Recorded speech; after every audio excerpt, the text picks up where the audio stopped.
त्वमेव प्रत्यक्षं तत्त्वमसि त्वमेव केवलं कर्तासि त्वमेव केवलं धर्तासि त्वमेव केवलं हर्तासि त्वमेव सर्वं खल्विदं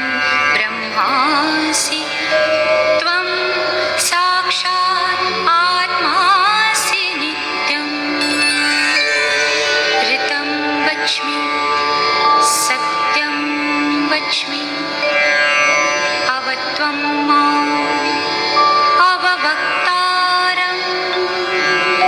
अवश्रोतारम् अवदातारम् अवधातारम् अवानुजानमवशिष्यम् अवपश्चात्तात् अवपुरस्तात् अवोत्तरात्तात् अवदक्षिणात्तात् अवचोर्ध्वात्तात् अवाधरात्तात् सर्वतो मां पाहि पाहि समन्तात्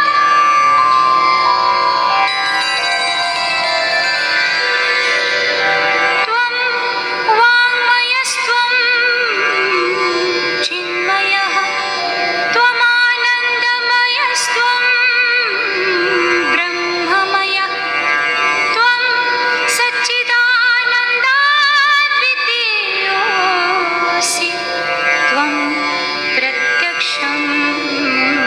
ब्रह्मासि त्वं ज्ञानमयो विज्ञानमयोऽसि सर्वं जगदिदं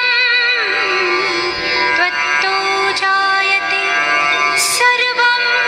जगदिदं त्वत्तस्तिष्ठति सर्वं जगदिदं त्वयि लयमेष्यति सर्वं जगदिदं त्वयि प्रत्येति त्वं भूमिरापो नलो नीलो नभः त्वं चत्वारि वाक्पदानि त्वं गुणत्रयातीतः त्वम् अवस्थात्रयातीतः त्वं देहत्रयातीतः त्वं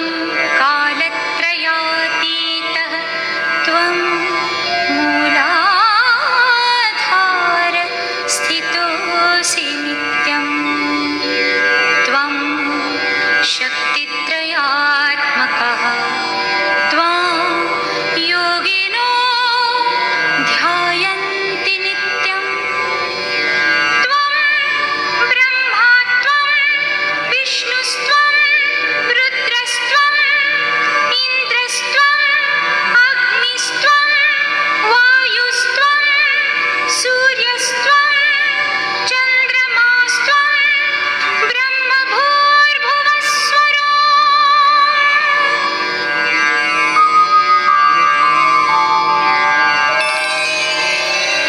गणादिं पूर्वमुच्चार्य वर्णादिं तदनन्तरम् अनुस्वार परतरः अर्धेन्दुलसितम् तारेण ऋद्धम् एतत्तव मनुस्वरूपम् गकारः पूर्वरूपम् अकारो मध्यमरूपम् अनुस्वारश्चान्त्यरूपम् बिन्दुरुत्तररूपम् नादः सन्धानम् संहिता सन्धिः सैषा गणेशविद्या गणकऋषिः निच्छ्रिद्गायत्री छन्दः गणपतिर्देवता ॐ गं गणपतये नमः।